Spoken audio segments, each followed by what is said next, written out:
Hi friends, ARP coin சேனலை பார்த்து கொண்டிருக்கும் அனைவருக்கும் வணக்கம். இது ₹5 நாணயம் 2010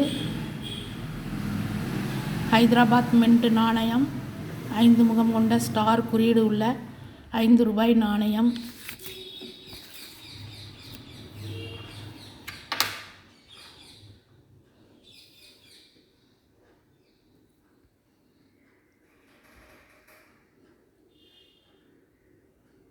பின்புறம் இந்தியா என்றும்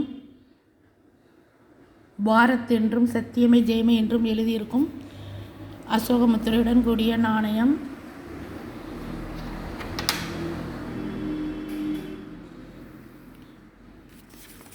இந்த நாணயத்துடைய எடை 6 கிராம்.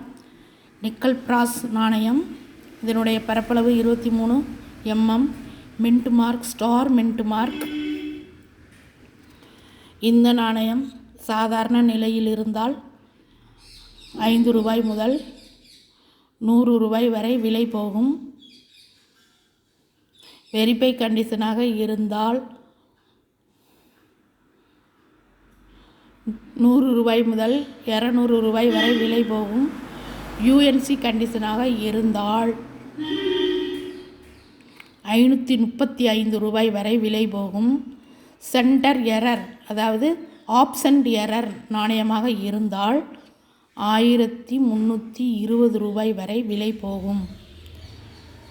அச்சுப்பிழைகளுடன் கூடிய நாணயம் இருந்தால் 1000 அல்லது அதற்கு மேலும் விற்கப்படலாம். நாணயங்கள் பொதுவாக எந்த மின்டில் அச்சிடப்பட்டது என்பதை பொறுத்துதான் நாணயங்களை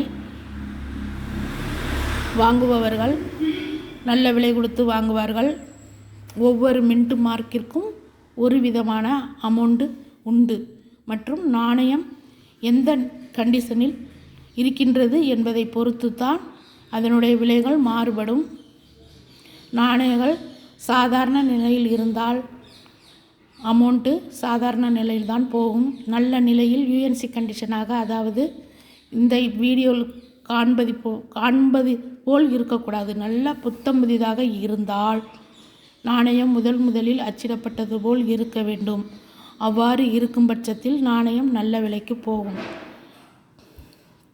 பெரும்பாலும் நாணயங்களில் ஸ்டார் குறியீடு உள்ள நாணயங்களுக்கு எப்பொழுதுமே வருங்காலங்களில் நல்ல மதிப்பு உண்டு.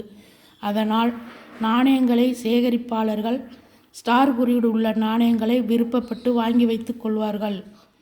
எங்களுடைய வீடியோவில் தொடர்ந்து ஓல்டு காயின் பற்றிய வீடியோ போட்டு கொண்டிருக்கின்றோம்.